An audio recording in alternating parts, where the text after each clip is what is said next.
There's an abandoned house down the road. We found a pit in the basement. Come on, do it, Aaron yelled, shooing me closer to the old porch steps. Go in, don't be a wuss. They won't, they're too much of a bitch, Danielle said from behind him. Her arms were crossed and she was giving me the look that said she was right and I wasn't. Not by myself, I won't, I replied. This place was old as hell. No way I was going in alone whether it was haunted or not. If I'm getting asbestos exposure, so are you. This place has asbestos? Aaron asked, confused. Danielle just sighed, rolling her eyes at her idiot brother. This place hasn't had a living soul in 50 years. They can't sell the damn thing and nobody wants to tear it down, she said. I was still hesitating on the steps, staring up at the rickety two-story. One of the upper windows was busted and it looked like a wooden step to the porch would crack under the weight of a leaf, much less if we tried to climb it.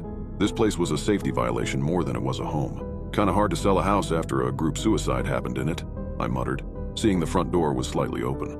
A cold breeze blew by, cutting the still October air with chill. This place has a bad history behind it, going back almost a century at this point. Everyone's been saying it's haunted, and it's usually one of those rites of passage for kids on Halloween to walk through the door and prove their courage. They say if you go in the basement, you can see the bloodstains, Aaron said, sounding far too excited about the prospect. Then you go in, Danielle nudged him further. He just shrugged, stepping up to the stairs beside me. I'll go down to the basement if you go too, he said, looking over to me with his eyebrows raised. I had to hesitate a moment before finally sighing, putting a foot on the first step. How are their bloodstains? Didn't they do the Jonestown thing? I asked, looking over at him as we walked up the steps carefully. They creaked hard, and I could briefly feel the boards bend under our weight. I stood back for a moment. Might want to take stairs one of us at a time. Don't chicken out on it.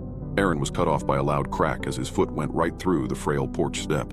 I reached a hand out and caught his arm, keeping him from putting his entire leg through. He let out a low whistle and straightened himself up. Shit, thanks. As we reached the door, both of us hesitated. I put out a hand, nudging it open slowly before another hard wind blew by, slamming it the rest of the way open. The long, yellow hallway was peeling off wallpaper like sunburnt skin, slowly tearing off the walls as the breeze came in. It looked ominous enough outside, but the inside was a strange liminal space locked in time.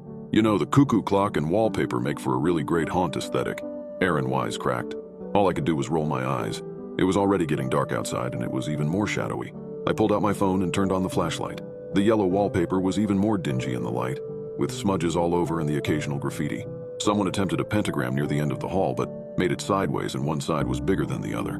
Pitiful what the state of satanic graffiti has come to. So, where's the basement? I spoke as we ventured into the hallway, both looking back to see Danielle waiting for us on the sidewalk. When I turned back to the long hallway, I froze. Aaron! Yeah? He turned too, freezing when he did. We both saw a massive, tall figure standing around the corner at the end of the hall, barely peeking around. I wouldn't have been able to tell if not for the shine in the eyes,